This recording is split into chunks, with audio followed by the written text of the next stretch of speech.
Hello and welcome, Upskill listeners, to this three-part interview series with Dickson Tang. Dickson is a keynote speaker, an author and facilitator who helps people and organizations get creative towards the future of work and business.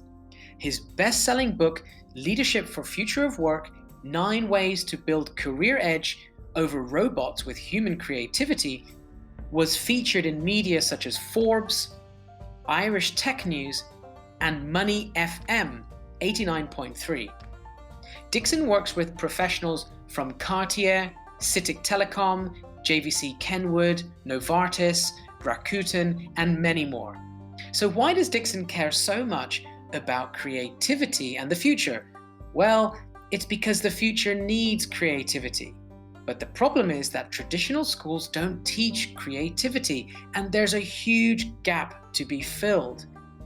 So that's why people call Dickson an ideas person. He loves to share ideas.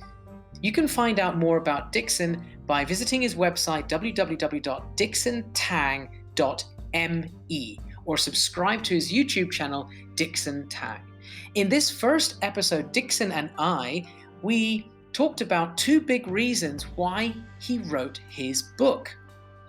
We talked about artificial intelligence and automation, what you need to know right now, how to make work fun, not boring, with creativity, of course. We also discussed how you can develop idea fluency in the workplace.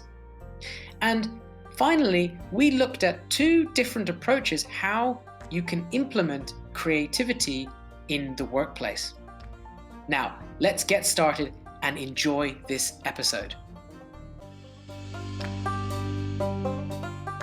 Welcome everybody to the Upskill podcast. I'm super excited to be with Dickson Tang today in this episode. Hello Dickson, how are you? Hey, hi Dave, how are you doing? Thanks for having me. I'm really excited to be on here and love your podcast and great to be here today. Absolutely, and you're based in Singapore, I'm based in Vietnam, and we met on LinkedIn, didn't we? Yes, yeah, this is a great story, right? Taking online to offline. Yeah. And I have been watching your content, seeing your stuff on LinkedIn and on the internet. Amazing stuff. Right? Keep up the good work. I'm really happy today we have a chance to talk to each other here. Likewise for me, and we've been connected on LinkedIn for a while, and I kept seeing your posts on LinkedIn, speaking in front of audiences around the world, and especially around Asia Pacific. And today I'm super happy to introduce you, of course, and your new book, Leadership for the Future of Work, which we're going to get into very, very soon. But before we start, Dickson, I'm based in Vietnam. Most of my listeners are Vietnamese, and they're professionals working in various functions in, companies in Vietnam, especially in English environments. So have you ever been to Vietnam, and what do you love about Vietnam to start off with? Okay. Yeah, I've been to Vietnam for holiday many years ago. I think I can't really remember exactly which year, but more than 10 years ago. Right. Went to Hanoi and also spent a night on a boat to this Ha Long Bay. Excellent. So, yeah, I know it. Which is amazing, and I love the Vietnamese food as well. Love the pho, right? Very nice. Pho, yes. The beef, very tender, fresh, juicy. And I like the coffee, the Vietnamese coffee, right? Oh yes. drip, and then with the condensed milk, and wow, super nice. So yeah. Okay, yeah, I would love to go back there, and I would love to visit you one day. And you bet. Most of the time you're in which city, right? Or you're traveling? Yeah, I'm based in Hanoi. Really, very busy here with work. But I'd love to invite you here, and the coffee is great. I am addicted to the Vietnamese coffee for sure. Fantastic, that's lovely. Absolutely. Now, about you, you describe yourself in 3 words as I visited your website. You're an educator, you're about the future, and you're about creativity. Yes. So I think my listeners are going to be very excited to learn more about you during this podcast and this series, because we have 3 separate episodes coming up, don't we? Yeah. I'm excited about that, and so today is part of it, and I look forward to the subsequent portions. Yeah. So it's gonna be amazing. Totally. So yeah, the listener, this is just the first episode. There are more coming, but let's get started. Dickson, why did you write this book, The Future of Work, and why now? Oh, fantastic. Thanks for introducing me, and thanks for introducing the book. Okay, so I have a copy here. Okay, so Looks beautiful. Love it. Ways to build career edge over robots with human creativity. And Dickson Tang, that's me. Why this book? 2 reasons. 2 reasons dates back to my childhood. Okay, as I mentioned to you, I grew up in Hong Kong when I was studying in the primary school in Hong Kong. Yes. My mom brought me to public libraries, and I love reading, and it was kind of like a childhood dream. What if one day I could have my own book, right? That is kind of like a childhood dream. Yeah. But you know that is not a very strong childhood dream, because somehow you think about it, but as you grow older, then you kind of lost the desire, right? But somehow, right, the idea of having my own stuck book in your mind, yeah, started from there since young, right? So that's his reason number 1, right, why I would like to write a book. Yes. And second reason, right, why I write this book in particular, actually, it has something to do with an incident in primary school. When I was studying in the primary 5, I think in the US context, it's about the 5th grade. So you are around 10 years old, right? So I was studying in a primary school in Hong Kong. It was a mathematics class. Right? I love mathematics at that point of time, because I tend to memorize all the multiplication table, right? 9 times 1, 9 times 2, 9 times 3. So I drill, I practice. So I was pretty good in maths. And one day my maths teacher, he asked us a question in front of everyone in the class. The question says this. The question is about cooking hard-boiled egg, right? Cooking hard-boiled egg, maybe cooking an egg for your breakfast. Yeah. How to get it hard, exactly. So the question says, okay, it takes 9 minutes to cook 1 hard-boiled egg. We are now cooking 7 hard-boiled eggs. So guys, what's the answer? Okay, so let me repeat the question, right, for the benefit of the audience. Please, please. So it takes 9 minutes to cook 1 hard-boiled egg. We are now cooking 7 hard-boiled eggs. How many minutes it takes to cook the 7 hard-boiled egg, right? So, now, as a hardworking student, I practice, I drill my maths, I immediately up my hand, and I shout it out the answer I shout it out to the teacher, right? Of course, I shout it out loud because I want to impress my fellow classmates. I shout the answer. Hey, sir, 63 minutes. 63 minutes, because 9 times 7 is 63. The moment I finish answering this question, I can see my teacher's face, right? His face turned pale. He kind of in a shock. Shocked, yes. And then he stopped for about 5 seconds, and then he said, Dickson, thank you for your participation to this question. I see where you're coming from, but the correct answer to this question should be 9 minutes, because we cook everything in one go. So even though we are cooking 7 hard-boiled eggs, it should be 9 minutes, because we cook everything in one go. Right. Wow. That is an epiphany for me. That is like a so-called alert moment. It's a bing bang. It is really like a striking moment for me, and that is something I know. There's something what we call creative thinking or creativity or think out of the box, whatever you call it. I know that is a sparkling moment for me. So I know there's something in addition to like memorizing, practicing during the academic subject. Okay, so that he planted the seed of this creativity into my heart. Right. And now fast forward, right? Fast forward to the beginning of 2017, right? Fast forward to beginning of 2017. I was reading some articles online, and there's this gentleman, right, called Mr. Tom, which is a global creative director for one of the global advertising group. Mr. Tom. Mr. Tom, T-H-A-M, right? Tom. T-H-A-M. Okay. And then he wrote an article online, and he said, we are all born creative. We just got it educated out of us. So let me repeat. We are all born creative. We just got it educated out of us. What he meant is like the more we study in school, the more we lost our creativity. So powerful. Wow. The moment I saw this quote from this gentleman, he is the global like creative director, creative officer, and he said that, yeah, it's so true. And immediately my heartbreak incident, right, inside my heart, right, start to trigger. And it's so true, because throughout my academic journey, I went through university and then through postgraduate school. It seems that there's no such thing called creativity education. There's no creativity class.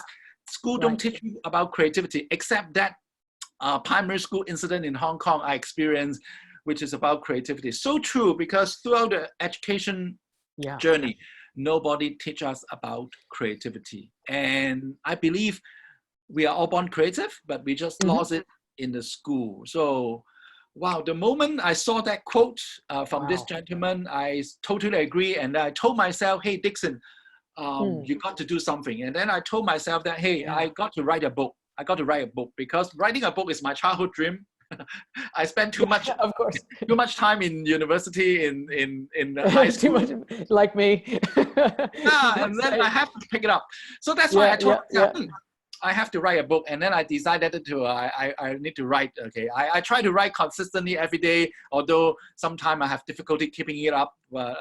So about 9 months later, end of 2017, my book was published on Amazon, right? And then and subsequently I bring it to the Kinokuniya, the offline bookstore, right? So that's I'll definitely post the link for the listener. They can check the link below.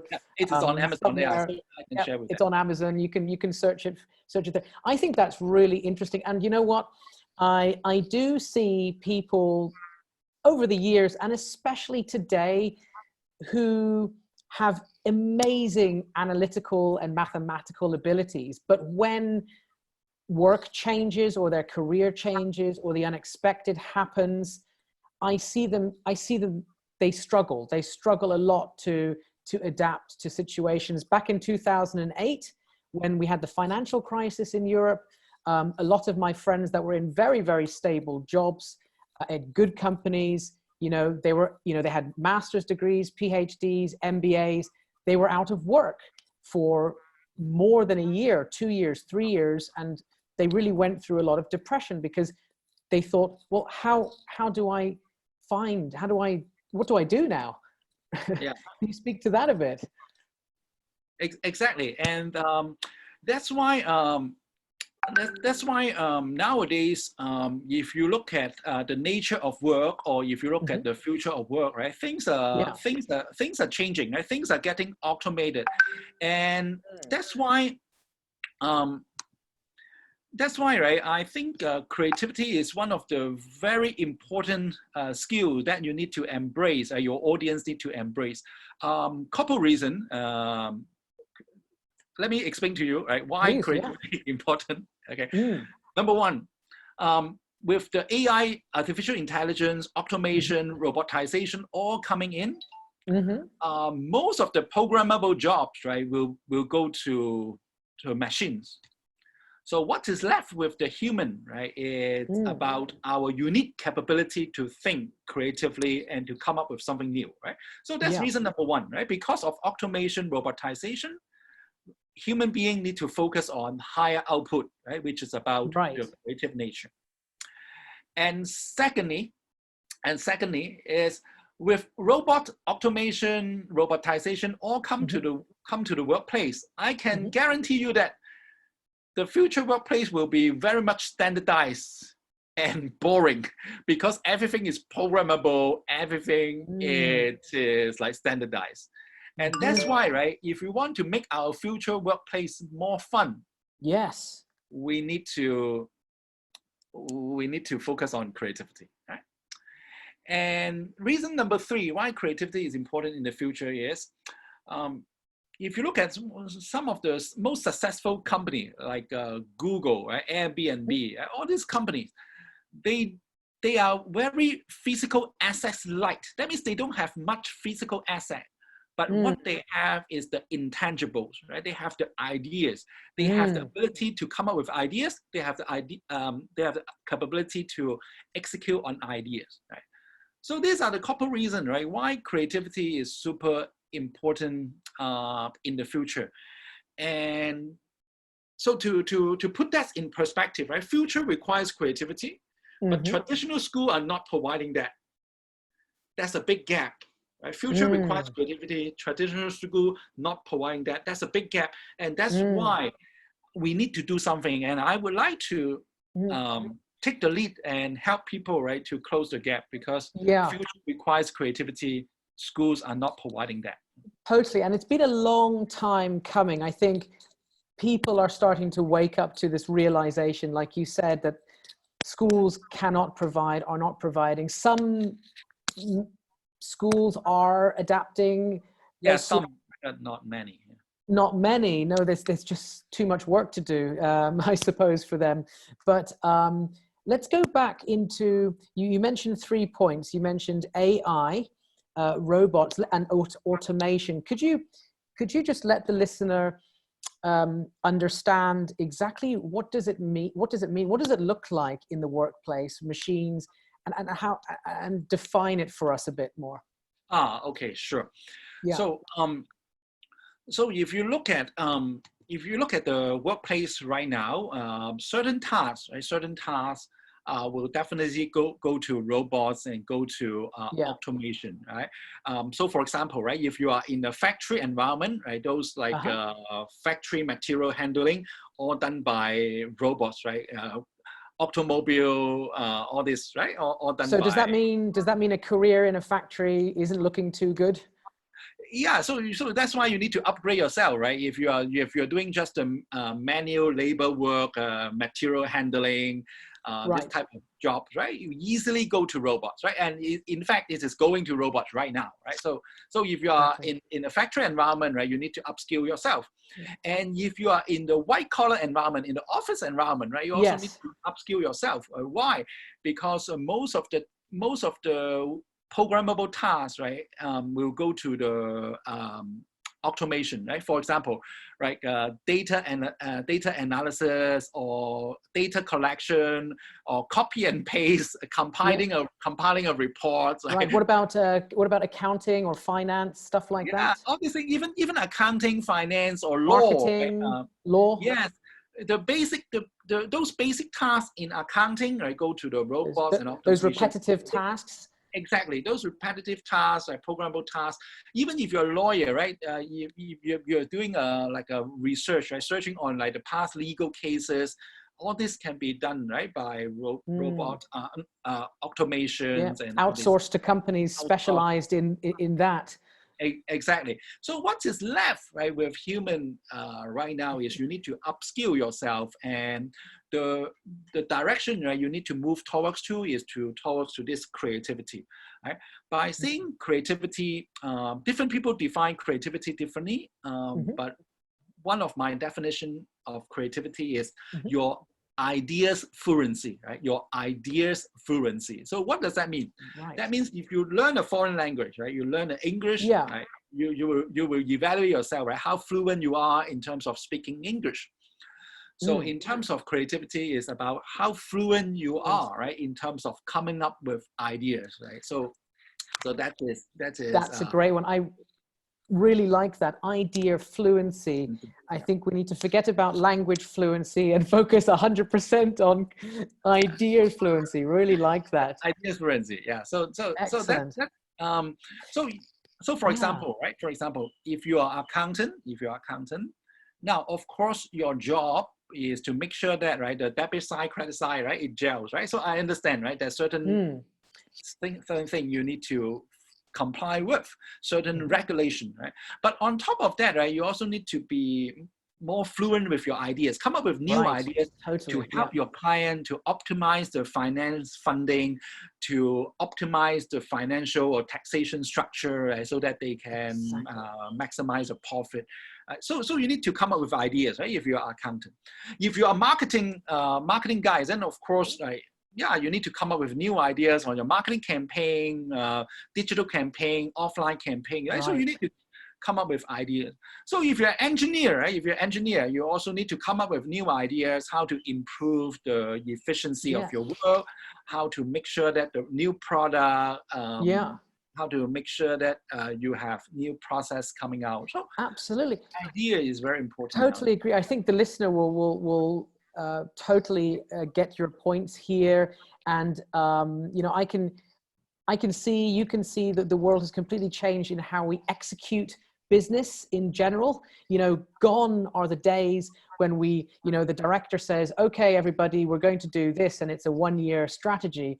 No, you know, we need to be testing ideas in the market every single day and figure out the ones that are, you know, getting traction, that are working, and use our creative minds to develop those tactics and strategy, refine it, because that's going to save cost, hopefully increase growth, and it's very exciting. How to make, Dickson, how to make the workplace fun and exciting with creativity?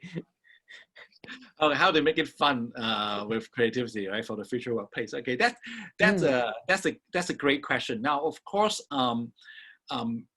I would say it is a combination of hard approach and the soft approach. Right? Hard approach meaning that, right, you need to make sure that your workplace, your interior design, your furniture configuration, and all this, right. You need to make it easy for people to feng interact. Shui. We can do some. You can do some feng shui. You know, I really believe in that. Yeah, exactly. I love that. Yeah. So like, for example, right, traditional workplace, maybe like each person have one own cubicle, then you go into your cubicle, you do your work, right? So, but that's not for the future workplace. So that's a hard approach, meaning that you need to look at, right, your physical fixtures, your furnitures, and things like that. Maybe you need to rearrange things, right? So that's a hard approach. I really think the listener, you know, many listeners are probably thinking, make work fun? You got to be kidding me. Like, I go to work to be serious, to follow my boss's instructions. There's no time to make it fun and creative. No, this is ridiculous. This isn't going to work. What do you say? What do you say to that? Oh, I think work can be fun. That means you can go to work happily. You can happily work, right? So that's my philosophy. So I think for the listeners here, some of your listeners here are the business leaders, CEO, right? Some of the and they have the authority and they have the power to make changes happen, right, in the workplace. So maybe they need to like reconfigure the physical workplace, the furniture, the physical setting, so that's what I call the hard approach, right? So the other one, of course, is about the soft approach, right? Is about to in terms of the management philosophy, in terms of a leadership style, make it more open and easy for people to share ideas. So that is on the soft approach. So I would say you need to have both hard approach and the soft approach. Yeah, we definitely need to make people feel way more comfortable in the workplace to express their ideas. It's also a cultural thing, being based in Asia Pacific. You know, still many professionals that I talk to on a daily basis, never in their lives would they criticize potentially even a colleague or a manager, or for sure not a director. So How do we do that? What's your idea behind that? Okay, I think that's a great question, because for a lot of Asians, we are afraid of failure. Right? We don't want to fail. Right? We want to look good in front of our boss. Right? We want to make sure that we respect the authority. Right? So I think it takes two hands to clap. So what I would suggest is, if you are the senior management, if you are the head of department, team leader, directors, and all this, right? You need to be open-minded and make sure that, right, you get an input, right, from your team. Right? You need to get an input from your team. So instead of giving direct instruction, try to ask for ideas. So let me repeat, right? If you are the senior leaders in companies, you want to make sure that, right, you are building your organization, right, towards creativity. You need to stop giving direct instructions. Instead, you need to ask for ideas. Right? Ask your team, right? Hey, right. How do you feel? Right? What are your opinion? Right? What are your ideas? Right. So stop giving direct instruction. Ask for ideas. Right? So that is that is for the senior management. Now, some of you may be saying, "Hey, I'm listening to this podcast, but I'm not yet the senior management. Maybe I'm just an individual contributor. I'm just starting my career, or maybe even I'm just an intern in a company. What should I do?" Right? Then what you need to do is you need to respect the authority, but at the same time, you need to skillfully bring up your ideas across, right, without offending the senior management. Right? So what I would suggest is, what you can do is you can always say, "Oh yes, boss, that's a great idea," or "Yes, boss, I agree. How about blah blah blah." Okay, so I would say first you affirm your boss' decision, but you at the same time you bring up something else. So I would say is, okay, yes, yes, agree, blah blah blah. How about blah blah blah? Right? So that is something your audience could possibly pick up. Right? Is always say yes, put a positive note to your boss' opinion, idea, but at the same time you can say, "Oh, how about blah blah blah." Definitely. So there are different structures, sentence structures that you can take and use and apply immediately.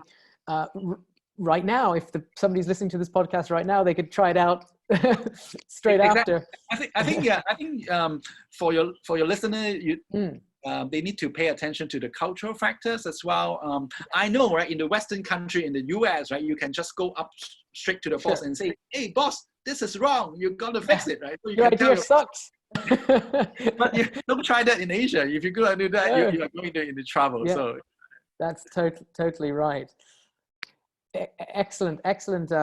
You're giving so much value here to the listener. And moving on a little bit, we know that the world is being disrupted at the moment. And I think we covered a little bit about that. Let's kind of sum up a little bit. Let's move on a little bit in this podcast.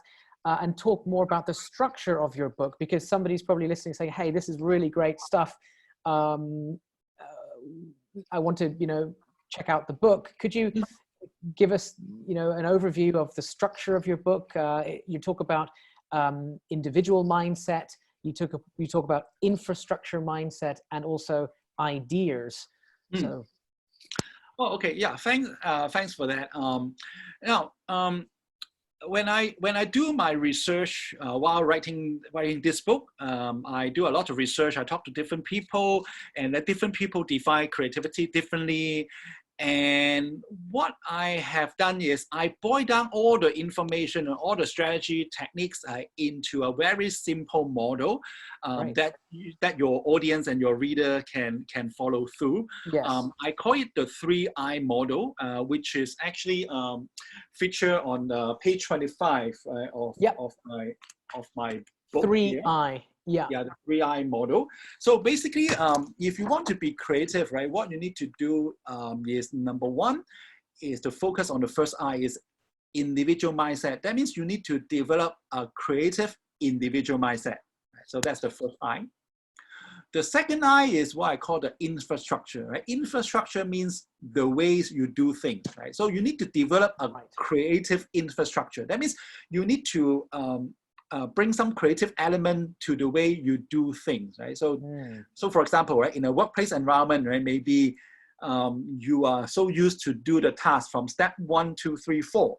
Right? Maybe you need to like inject some creativity in your process and see if you can turn things around, or if you can remove certain process so that so that right you can get your job done more effectively. Right? So that's the second I, which is about the infrastructure.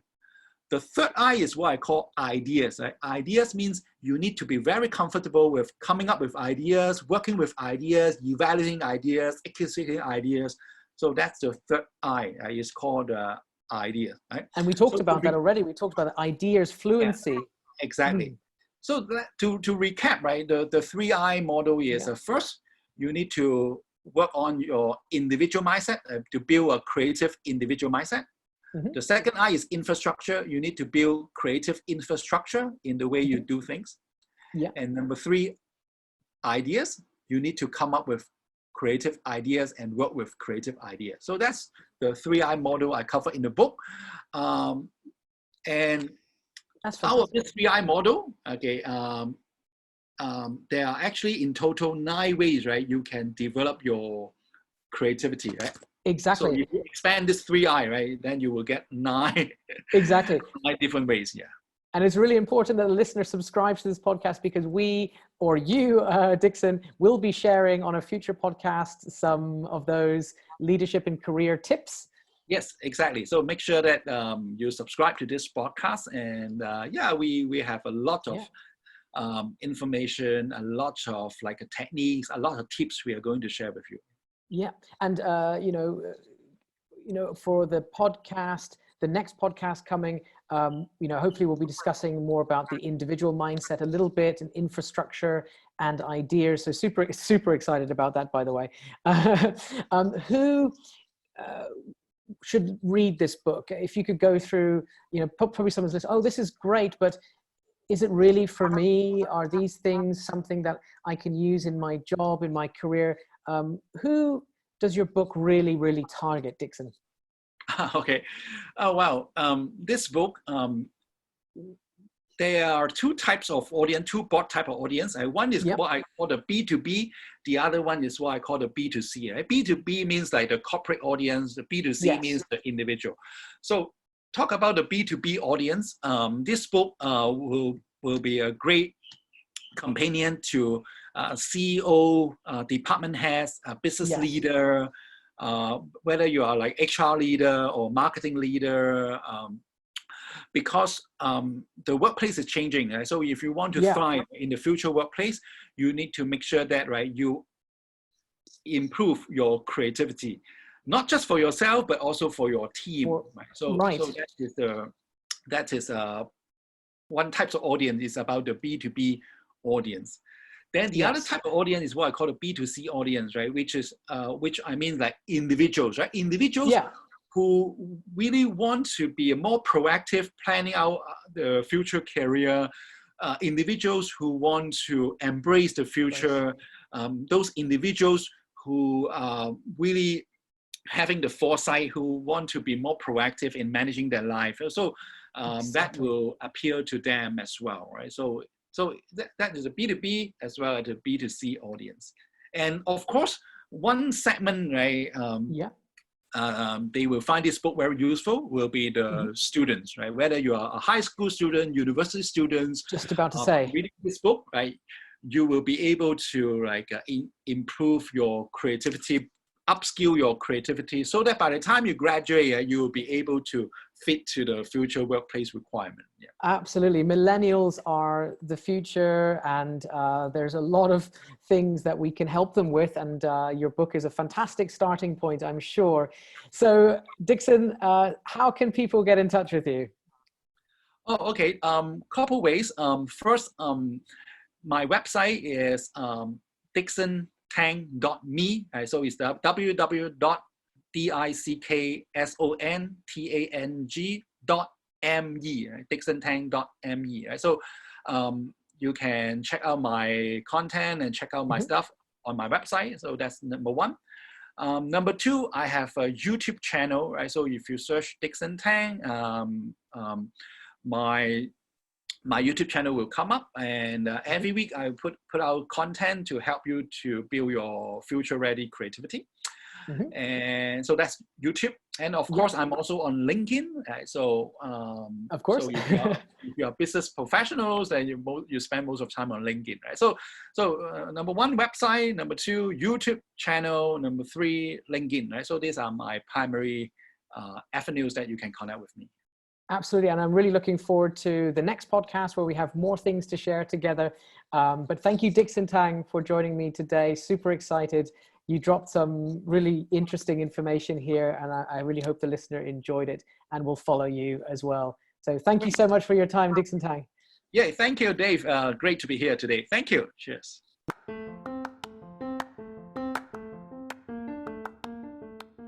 So that's it for another episode on the Upskill podcast. I really hope it brought you a lot of value, and make sure to subscribe on Apple Podcasts, Spotify, and Anchor app, and anywhere else that you listen to podcasts. Also, feel free to connect with me on LinkedIn too by searching for Dave Online and sending me your connection request. Bye for now, and see you in the next episode.